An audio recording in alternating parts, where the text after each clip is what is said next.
Җомга киче мөбарәк булсын, хәерле кич, исәнмесез. Саба дулкыннары телевидениесе чираттагы информацион программасын карарга чакыра. Яңалык хәбәрләр белән сезне иҗат төркеме белән берлектә бүген мин Гөлназ Гатауллина таныштырырмын. Бүгенге чыгарылышта. Бердәм гаилә җәмгыять нигезе, илебез тутырыклыгы 8 июльдә гаилә, мәхәббәт һәм тугрылык көне билгеләп үтелде. Чын геройлар үзебезнең арада. Тимершек авылы егете 5 яшьлек сабыйны суга батудан коткара. Алтын медаль һәм зур җиңү. Райондашыбыз Зилә Батыршина дөнья беренчелеген яулады. Бу һәм башка яңалыклар турында тулырак алдагы минутларда. Җәй авыл җирендә иң кызу эш вакыты. Печән өсте терлек азык әзерләү, төзелеш, вак-төяк ремонт эшләре берсе икенчесенә ялганып кына тора. Бу көннәрдә безнең иҗат төркеме районда уңышлы эш алып баручыларның берсе җаваплылыгы шикләнгән игенче җәмгыятендә булып, андагы үзгәрешләр белән танышып кайтты.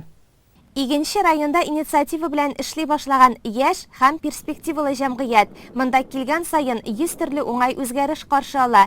Килеп керешкә профнастилдан 600 метр яңа койма тотылган. Бер түбә астында булачак ашхана, контор төзелгән. Хәзер аның эш кешеләре калып бара. Хәзерге көнгә безнең хуҗалыкта 210 кеше җәйге чорда хезмәт куя. Шуларның 55-е хатын-кыз. Инде бүгенге көнгә безнең бүтән төр специалистлар белән һәм эшче кешеләр белән тулыландырылган хуҗалык, бүтән кеше җитәрлек эш алга бара. Инде мөгезле терлекләргә килгән вакытта 3171 баш безнең 1 июльгә баш саны, шуларның 1270-е савым сыеры, бу бүтән булган сыер турында сүз бара. Инде калганы безнең 320 баш тирәсе сәрдәдә аткор мөгезләре. Шикши ягында безнең таналар гына үстерелә. Сау заллары, бөтенесе шушы интернет комплексында без шушында басып торабыз. Шушында сау заллары булган 1276 сыер да шушында карала. Инде 6 еллык йомгак эш нәтиҗәләре буенча 44 мең центнер сөт савылып алынды. Бүгенге көндә 95 миллионлык выручка булды шушы сөттән 6 айга. Яңадан 22 миллионлык ит сатылды. Монда инде безнең үгезләр, бүтән сыерлар кереп 22 миллион. Инде яңадан бүтән 2 миллион 137 мең сум тирәсе 6 айга безнең транспортный услугадан акча кереме булды. 500 башка исәпләнгән бу яңа тракта бер айдан 6 айга кадәр булган 450 бузау тора. Барысы да ныклы тәрбия күзәтү астында. Ул заманча итеп эшләнгән. Төзелеш буенча киңәш үрнәк алырга Мамадыш районының Мотыйгуллин һәм Кукмараның Вахит хуҗалыгына бардык ди җәмгыятьнең зоотехнигы Марс Уалиев. Яңа төзелгән бузаулар торагында басып торабыз. Яңа быел төзеп, быел яз март айында сафка баскан. Безнең монда 500 башка исәпләнгән торак бу. Безнең монда бер айдан 6 айга хәтле бузаулар үсәнемдә торалар. Безнең о игенче хуҗалыгында гомумән 3171 баш мал исәпләнә. Шуларның 1055-е савым сыеры, 2000-гә якыны безнең бу фермада исәпләнә инде. 1000дән артыгы безнең аткорым шикше отделениесендә исәпләнә. Безнең бүгенге көндә 1055 сыер савыла, 25500 сөт савылабыз һәр сыердан. Бер сыерга исәпләгәндә 24 литр. Районның баш зоотехнигы Илшат Нурмиев сүзләренчә, сөт җитештерү күләме буенча игенче, Мөхәммәтшин, Курсабаш, Нырты, Сатыш хуҗалыклары районда иң алдынгылар рәтендә. Бүгенге көндә безнең Саба районында 27 меңгә якын мөгезе ретерлек баштан исәпләнә. Шуның 8 меңгә якыны савым сыерлар. Район буенча килгәндә без көндәлек 175 тонна сөт савып алабыз. Уртача безнең район буенча 21.9 бер сыерга чыга. Республика буенча без 5нче урында барабыз сөт саву буенча бер сыерга. Район буенча 43 меңгә якын дуңгыз баш саны исәпләнә. 6500 ләп безнең кәҗә белән сарык һәм 1900 тирәсе ат баш саны исәпләнә. Хуҗалыкка түгел, безнең районда шактый кеше крестьян фермер хуҗалыклары эшләп килә. Сөтчелек буенча үгезләр симертү, сарык белән дә эшләүчеләр бар. Әйбәткән эшләп килүче быел быелга күпмедер грант алырга заявка биргән фермер хуҗалыклары бар. Шулай ук инновацион технологияларны кулланып эшләүче 4 роботлаштырылган комплекс бар. Барлыгында 16 робот безнең и менә хәзер безнең тагын 4 һәм тагын безнең 200 башка исәпләнгән 4 роботлы туктар хуҗалыгында менә бу атнада әкренләп мал керә башлады. Шулай ук Шулпыш авылы янәшәсендә урнашкан зур мега комплекснең беренче чираты на әкренләп мал кайта башлады.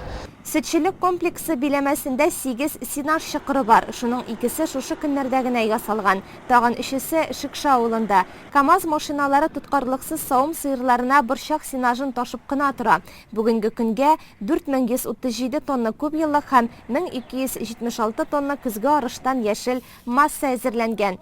Чокырга салганчы техника яңа үлчәү пункты аша уза. Биредә сменалап 2 кыз хезмәт куя. Якында гына ашлык склады, иске ашхана урынында 15 берәмлек техникага исәпләнгән гараж төзелеп килә.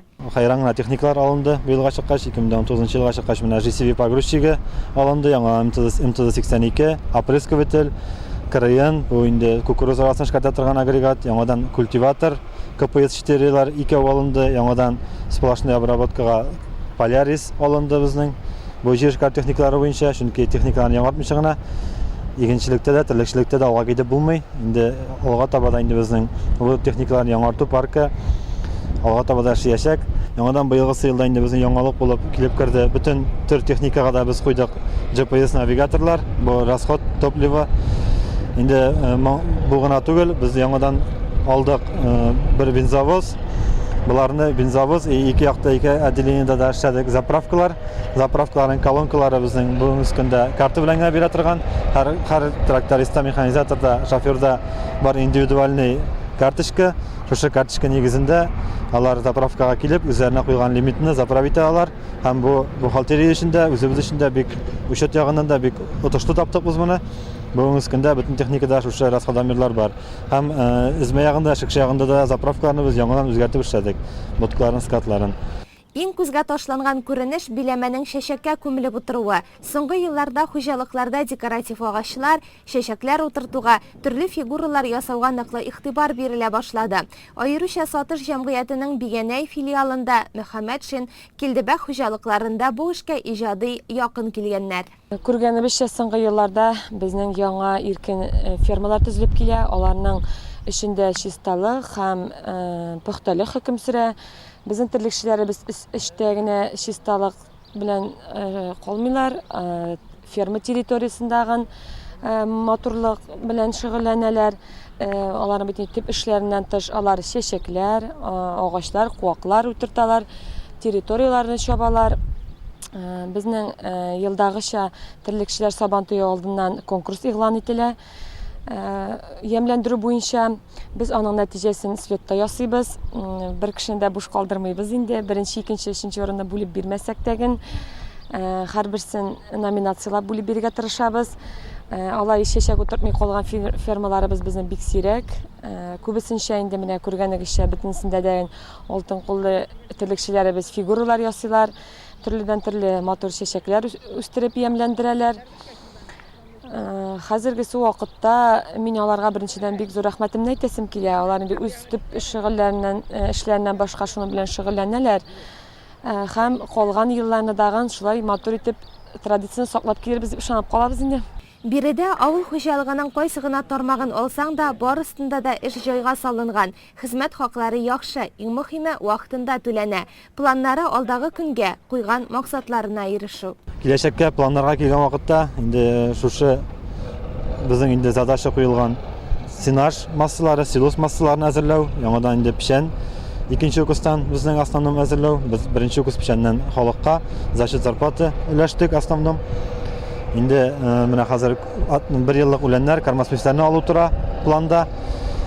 Шушылар бөтенесе бергә җыйналса, Алла бирсә, без инде сөт савырбыз дигән, сөтне арттырырбыз дигән үмиттә калабыз.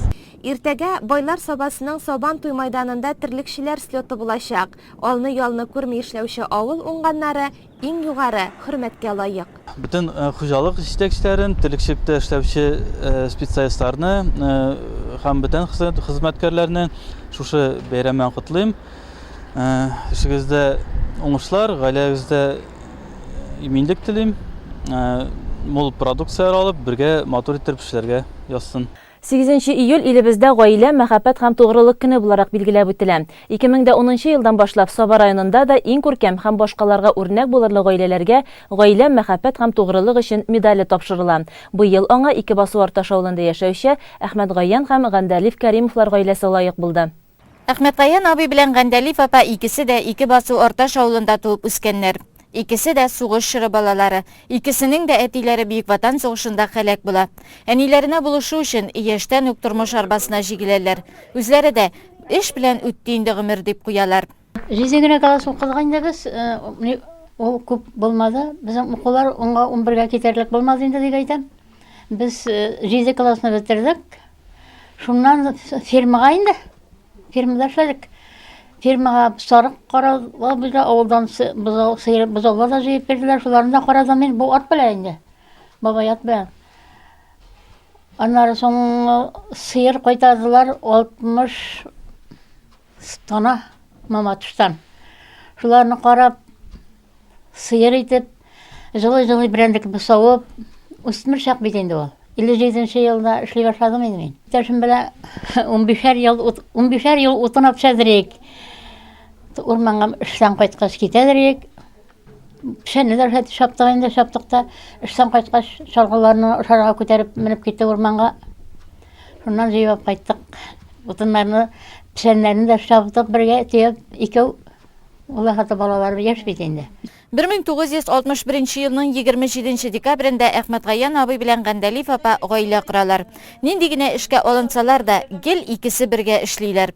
Тормышның авырлыгын да, җиңеллеген дә бергә күтәрәләр. Бүген дә алар икесе бер җан булып гомер итәләр. Әйбәт булды, Аллаһка шөкер минем өчен. Аны бүтән нәрсә дип әйтим инде мин. Бер-беребезне аңлап, тату яшәдек, Аллаһка шөкер. Аллаһка шөкер, бер авырлыкка бирмәде, күрсәтмәде. Әйбәт яшәдек. Авыр әйбер күтәртмәде. Мин үзем дә җигәрлеем, бергә утыннарга, бергә урманга мендек. Ул миңа күтәртәдер иде. Кыры сарай утыннар эшләрәк, от белән эшләрәле кая китеп. Аннары тиябап төшәдерик. Ул бер башыннан, мин бер башыннан. Менә шу иләрне салдык, Аллаһка шөкер. 76-да булдым әле. 76-да. Салдык ине бергә икебез бергә. Балалар да. Эшләп. Акчалар күп түгел инде ул чакта. 10 тиеннәр җыеп салдык инде бу иләрне. Әхмәт Гаян абый белән Гандалиф апа шын мәгънәсендә авыл жанлы, шын хезмәт кешеләре. Балалары да авылда гомер итәләр, аларны да читкә җибәрмәгәннәр. Уллары Рәлиф гаиләсе белән бергә яшиләр. Киленнәре Гөлзилә ханым алар турында аеруча җылылык белән сөйләде. Бу гаиләгә 1989 елда килен булып төштем. Менә 30 елдан бирле инде килен булып яшим. Тормыш иптәшем Рәлиф белән уллары Рәлиф. 2 малай, бер кыз үстердек. Малаемда киленем бар. Кызым тормышта, күйеүем бар. Әле кичкенә уның быел гына укуын бетереп, Саба лесхоз урман хуҗалыгында эшли. Алар иң беренче кешелекле, бик тырыш, хезмәт сөючән, намуслы. Бер кайчан да кешегә авыр сүз әйтмиләр. Менә шул яклары белән һәрвакытта үзләренең намуслы хезмәтләре белән тормыш иткәннәр. Шул яклары белән безгә бик үрнәк. Һәм әти белән әнигә инде алда көннәрендә ныклы сәламәтлек, бергә тигезлектә безгә алар бик кирәк, безгә кирәк булып, безгә терәк булып, алга таба да шулай бергә матур итеп яшәргә язсын. 8 июль көнне 58 ел башкаларга үрнәк булып тигез гомер иткән Әхмәт Гаян абый һәм Гандалиф апага мәхәббәт һәм тугрылык өчен медале тапшырылды. Гаиләне истәлекле бәйрәм белән Сабам районы башлыгы Рәис Миннеханов һәм районның ЗАГС бүлеге җитәкчесе Алсу Шәйхетдинова һәм урындагы җитәкчеләр тәбрикләде. Дөньяга килгән кеше бит инде ул исән сау, имин булырга тиеш. Но киләчәк тормыш ул гаиләдән тора. Гаиләнең инде тормышында инде менә безнең бу зур бәйрәм дип әйтергә кирәк. Безнең гаилә булгач, бөтенсе була. Инде турыклы шундый гаиләләр безнең районыбызда шактый, инде һәм менә 9нчы ел безнең Россия Федерациясендә шушындый зурлап бәйрәм итү, ул дөрестән дә зур бәйрәм. Иң зур байлык дип әйтәм. Потому что гаилә булды, балалар булды. Беренчедән тазалыкны сатып алып булмый, белемне сатып алып булмый. Иң зур байлык ул балаларны сатып алып булмый. Шуның өчен балалар булды, ул дәүләтнең киләчәге бар дигән сүз. Балалар булмаса, дәүләт юк дигән сүз. Шуның өчен дәүләт булмагач, гаилә булмагач, киләчәк гаиләләр булмагач, тормышның яме була алмый. Беренчектә әллә эшләп бетерергә була, бу менә шушындый гаиләләр булмаса, безнең киләчәк буыннар булмаса, ул киләчәк юк дигән сүз. Шуның өчен инде менә бу дөрестән дә гаиләнең шушындый гаиләләр булганнарын һәм инде киләчәк буыннарга алар турында сөйләү, күрсәтү, бит күп ялгышлык безнең шушы киләчәк буынга буны күрсәтеп, һәм инде зур шундый дәрәҗәдә икәнен онатып бетермибез, без эшләп бетермибез бу әйбер өстендә. Инде бөтен гаиләдә 8, 9, 10 бала булса, без бу мәсьәләне шишкән дип әйтерлек. Бүгенге көндә без аны шишмәгән. Безнең әле яңа булдырылган гаиләләрдә теге ничектә күбрәк балаларны тудырып, аларны тәрбияләргә дигән мәсьәлә куелмаган. Ничек булса да йорт булдыру, машина булдыру, матур киенү, яхшы итеп ял итү, ул алгы планга куелган. Безнең алдагы планда менә гаиләләрен, шуны балаларны булдырып, һәм инде аларга зур тәрбияләр биреп, без күрсәтергә тиеш шундый менә алардан өйрәнү һәм инде шундый үз вазифаларын яхшы итеп үтәгән гаиләләрен күтәрергә һәм инде нәтиҗәсе менә кайчанрак булыр. Районыбызда 5-10 балалы гаиләләр күбәя башлагач, без үзебезнең вазифаны үтәгән дип әйтер идек. Аның өчен бик күп эш күп әле. Шуның өчен инде шушындый гаиләләргә беренчедән бик зур рәхмәт. Киләчәктә бөтен халыкка кырыштай сәламәтлек, булганның игелеген күреп, гаиләдән зур әйбер юк. Балаларның, оныкларның бергә җыелып килүләре аны тагын да җылы һәм тантаналы итте. Аллага шөкер, өйләребездә утлар янып тора, балкып тора бар җирләребез, рәхмәт аларга. Алар безне үстерделәр, тәрбия бирделәр, укыттылар. Рәхмәт әтигә, әнигә, алар бик тырыш булдылар үзләре дә. Инде алар күк булырга тырышабыз. Алар күк итеп, алар үрнәгендә яшәргә тырышабыз. Без инде бәйрәмнәрдә, туган көннәрдә җыелабыз инде әти-әни янына. Туган көннәр була бит инде бәйрәмнәрдә. 8 мартларда безнең әтинең туган көне инде. Киләбез бәйрәмнәргә. Зурлап, алар безне каршылар, көтеп торалар. Әти белән әнинең монда өйдә торабыз инде бергә. Хатын, балалар белән. Аларга рәхмәт инде әти-әнигә, безне үстергән өчен шулай итеп. Балаларны тәрбияләшкән өчен бик зур рәхмәт инде аларга. Исәнлек, саулык, тагы да алда бергә матур итеп яшәргә ясый. Әхмәтгаян һәм Гәндәлиев апа балаларына үрнәк, хөрмәтле әти-әни, оныкларына кадерле әби-бабай булып гомер кичерәләр. Ә мәхәббәт һәм тугрылык өчен медале әлеге гаилә өчен иң кадерле ядкәрләрнең берсе булачак. Батыр һәм кыю егет. Тимершык авылында яшәүче Фәвиз Гыйләҗиев турында бүген авылдашлары әнә шулай ди. Һәм юкка түгел, чөнки ул елгада батучы сабый баланы үлемнән коткарып, аңа яңа тормыш бүләк итә. Егетнең кылган батырлыгы турында хәзер республикада да беләләр. Шушы көннәрдә Тимершык авылына Фәвизнең үзе, гаиләсе, фаҗигале хәлгә юлыккан 5 яшьлек Әмир Гарифуллин, аның гаиләсе, Фәвизнең укытучысы, авылның шәфкать туташы, җирле җитәкчелек, участок вәкаләтлесе белән очрашырга Татарстан гадәттән тыш хәлләр министрлыгыннан вәкил килде. Юрий Венедиктов алардан булган хәл турында белеште. Аны бигрәк тә 9нчы сыйныфны тәмамлаган Фәвизнең югалып калмыйча баланы судан чыгарып, аңа дөрес итеп беренче медицина ярдәме күрсәтүе таң калдырды. Белем биргән укытучыларына, булдыклы егет үстергән әнисенә зур рәхмәтен җиткерде. Бәхетсезлек очрагы 22 июнь көнне көндезге сәгатьләрдә була. Авылның Түбәнеш дип аталучы өлешендә елгадан ерак булмаган өйдә яшәүче 5 яшьлек Әмир велосипедына утырып бабасы белән печән алып кайтырга дип чыгып китә. Әмма су эчәсе килә дип кире өенә юл ала. Бабасы да аңа рөхсәт бирә, күренми башлаганчы артыннан карап тора. Ләкин бала кул юу теләге белән шушы елга янына килә. Ләмле җиргә керә һәм кире чыга алмый. Ләм аның аягын суыра, бала суга егыла, тончыга һәм бата башлый.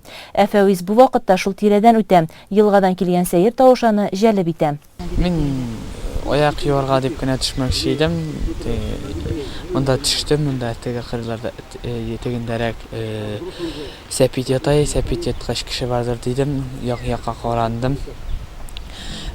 Кеше күренмәде, ниндидер тавыш килде, мин шул якка карадым. Һаманда бер малай ятай, эй малай дип кычкырып карадым, эндәшмәде. Мин монда менә бу кырыйга шул егет малай баткан кырыйга мин барып бастым да. Кайсы төштәрәк? Шушы кырыйга барып бастым да, эй малай дип тагын кычкырып карадым. Авызыннан су күбекләр чыкканын күрдем, селкенмәкче булганын күрдем дә, шишендем дә, суга сикердем. Андары тартып чыгардым да, күкрәгенә бастым. Ул аңсызый, мин күкрәгенә басып суын чыгарганда ул аңына килде, иткерә башлады. Андары тегенә бер күрше мужик йөгереп төште дә, аны тезләренә куеп, первый помощь шикелле нәрсә күрсәтте. Мин әтиәнләрнең янына барып, әтиәнләрне чакырдым. Шуннан әтиәнләре килде дә, әтиәнләр алып кереп китте.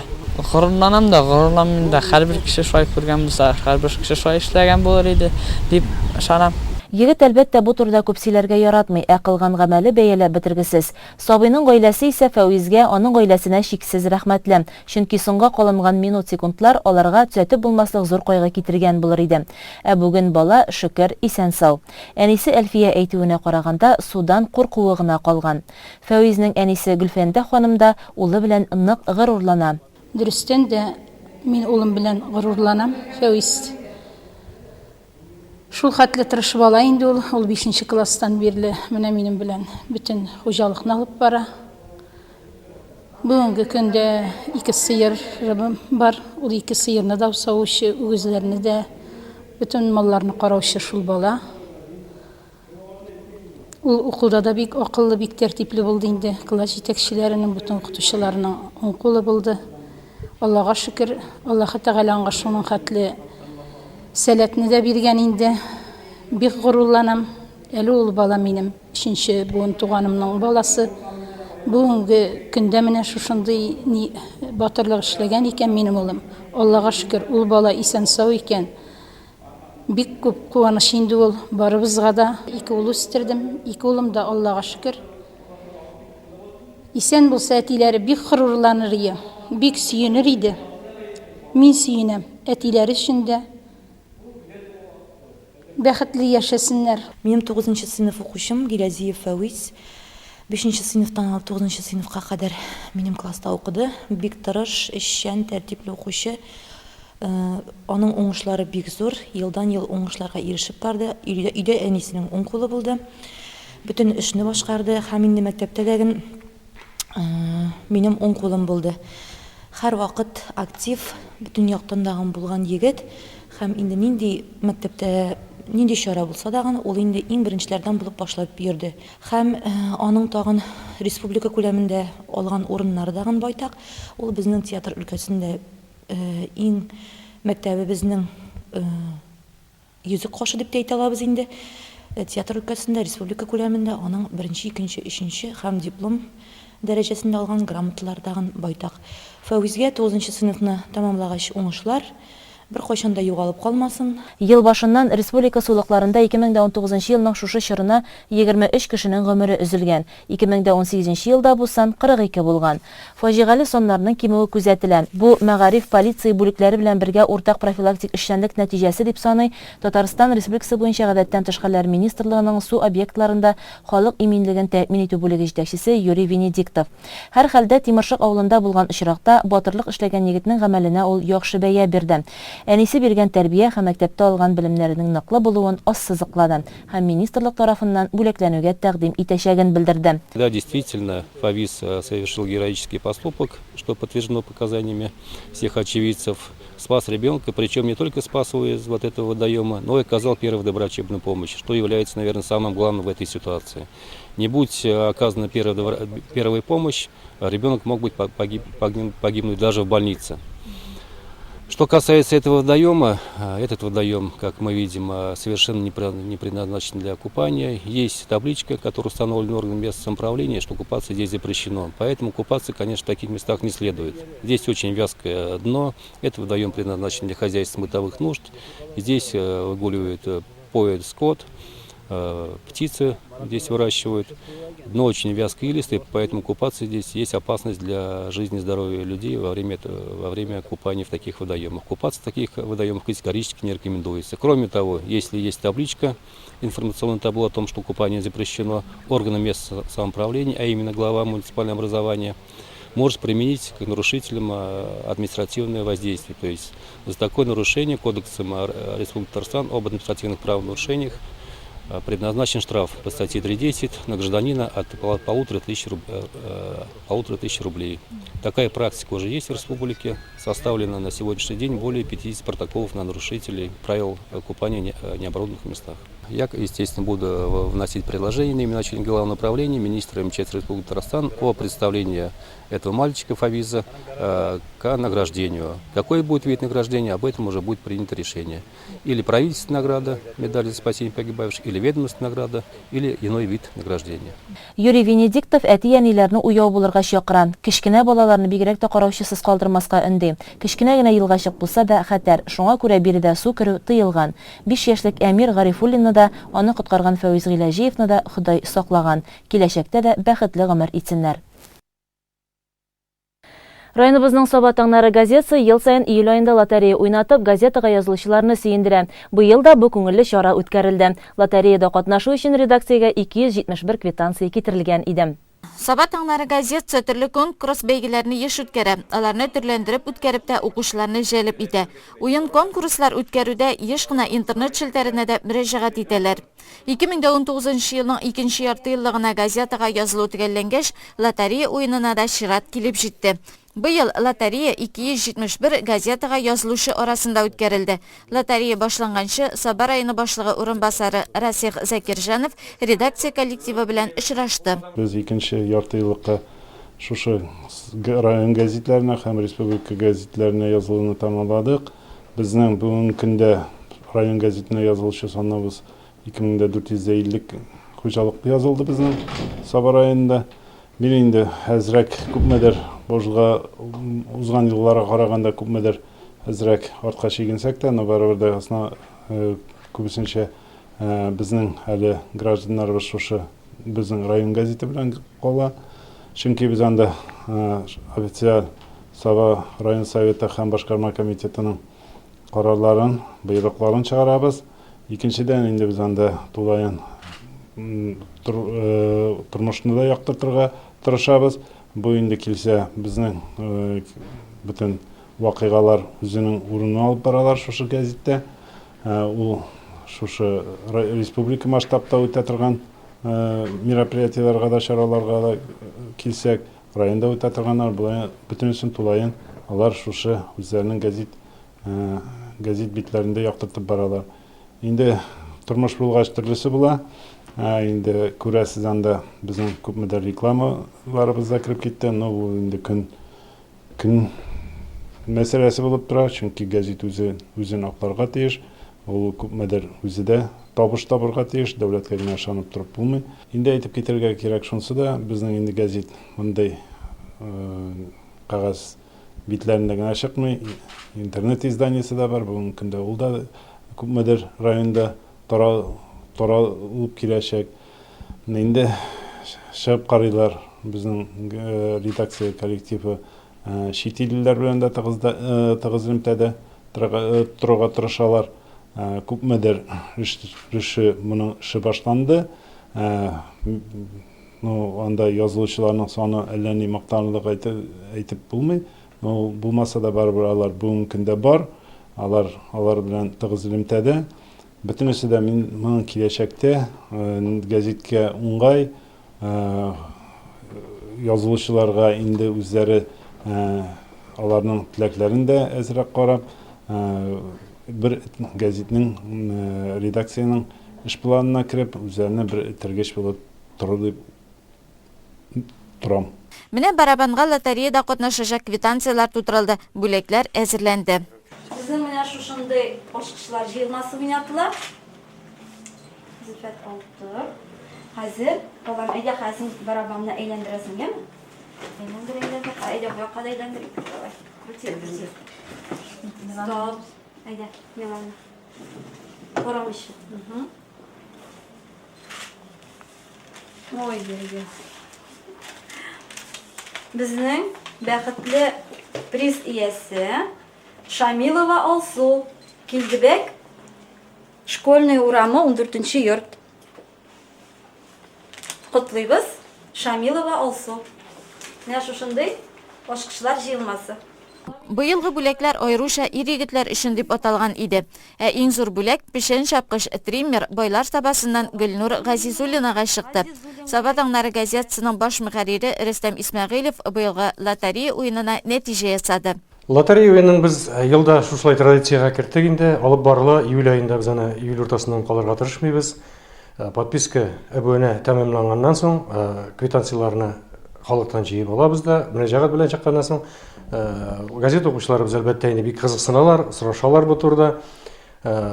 Бу инде әйтәсем килә минем ниндидер бүләк ату өчен генә түгел, чын барлыгында газетага булган үзләренең кызыксынуы, аларның инде һәр даим газета укып баруы, гомумән матбугатка карата булган фикерләр турында да әйтәсем килә.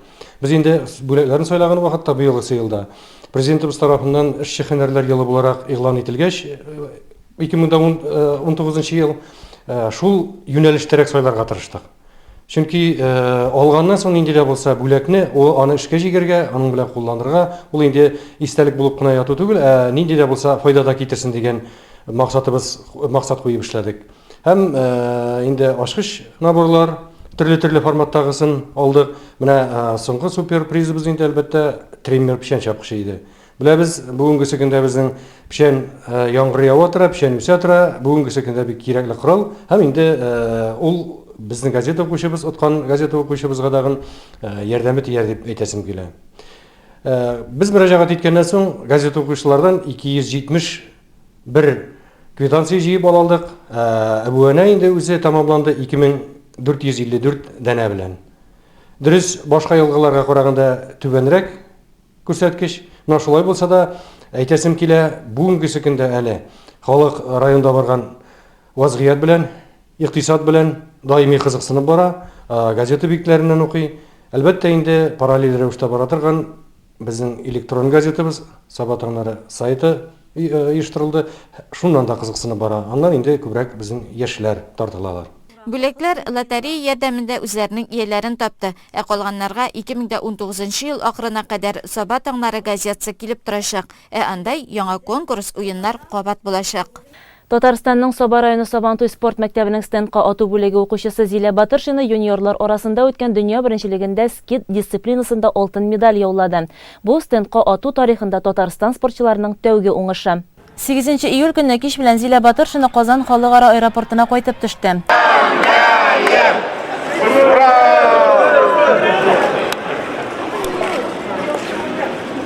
Менә шундый котлау сүзләре белән аны әти-әнисе, туганнары, дуслары, тренеры, Саба районы спорт бүлеге җитәкчелеге, Республика спорт министрлыгы һәм Татарстанның стендка ату федерациясе вәкилләре каршы алды.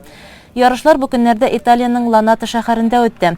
Квалификация нәтиҗәләре буенча безнең спортчы мөмкин булган 125 мишеннән 115 мишенгә тидереп, финалда Америкалы Моника Катарина Джекобны 52-гә 51 исәбенә бер түгел атуда җиңә. Бу җиңүгә 2 ел килдем ди спортчы кыз. Зилә Батыршина үзенең икенче көмеш медален команда ярышларында ала. Это был очень долгий путь, 2 года, практически почти 2. Потому что сколько стартов уже подряд у меня было всегда, 4-е место, 5-е, 6-е, никогда в призах не была. А потом вот уже в этом году уже все-таки я подумала, что у меня последний юниорский год, и как бы нужно уже что-нибудь занять. И и как бы готовиться уже намного больше, чем я готовилась до этого. И вот, это привело к первому месту и к серебряной медали в командном зачете. Большое спасибо тренеру Алексею Владимировичу и Шомину Валерию Кимовичу. Татарстан спортчысыннан тыш Елена Бахонова һәм Анна Жатнова чыгыш ясаган Россия җыелма командасы 337 очко җыя, барлыгы 6 очкога Кытай җыелма командасыннан оттыра. Зилә Батыршина яулаган алтын медаль Татарстан Республикасы өчен тарихи әһәмияткә ия, чөнки стендка ату ярышында юниорлар арасында Татарстан спортчыларының әле бер дә югары нәтиҗәләргә ирешкәннәре булмаган. 27 июньдә Россиядә яшьләр көне билгеләп үтелде. Бу көнгә багышланган бәйрәм чаралары узган шимбәдә үтте. Сабадагы Олимп футбол кырында үткән бәйрәм ярышлары районның актив һәм спорт сөюче яшьләрен җыйды. Бәйрәмдә катнашучыларны Саба муниципаль районы башлыгы урынбасары Расих Закирҗанов сәламләде. Бәйрәм белән котлады, киләчәктә уңышлар һәм күңелле яллар теләде. Спортны үстерүгә зур өлеш кертүче яшьләргә район спорт бүлегенең грамотлары һәм акчалата бүләкләре тапшырылды. Чарада катнашучылар отжимание, мылтыктан ату, йөгерү эстафетасында, йөгерүдә, пляж волейболы уеннарында һәм башка спорт бәйгеләрендә үзләрен сынадылар. Аеруча яхшы нәтиҗә күрсәтүчеләр җитәкчеләр тарафыннан тәбрикләнде. Иртәгә 13 июльдә Сабантуй спорт мәдәният комплексында районыбыз терлекчеләренең традицион слеты үткәрелә. Мәйдан уртасында шушы тармакта хезмәт куючы алдынгылар хөрмәтләнәчәк. Милли уен ярышларда көч сынашачак. Алар өчен җырчы Әнвәр Нургалиев төркеме концерты да оештырыла. Терлекчеләр бәйрәмен Саба Дулкыннары телерадиокомпаниясе Летай телевидениесе аша туры эфирда трансляцияләячәк. Слет 9 сәгать 30 минутта башлана. Карарга онытмагыз. Бүген керәшеннәрнең Петров бәйрәме, Чәчәк бәйрәме, кыр эшләренә күчү алдыннан бер көч җыйнау юласы буларак үтүче бу чара күңелле үтсен. Илләребез, көннәребез тыныч, тормышларыбыз мул, үзара дуслык, татулык нык булсын. Одна информацион программасы шуның белән тамам. Игътибарыгыз өчен рәхмәт. Файдалы яллар теләп саубуллашабыз.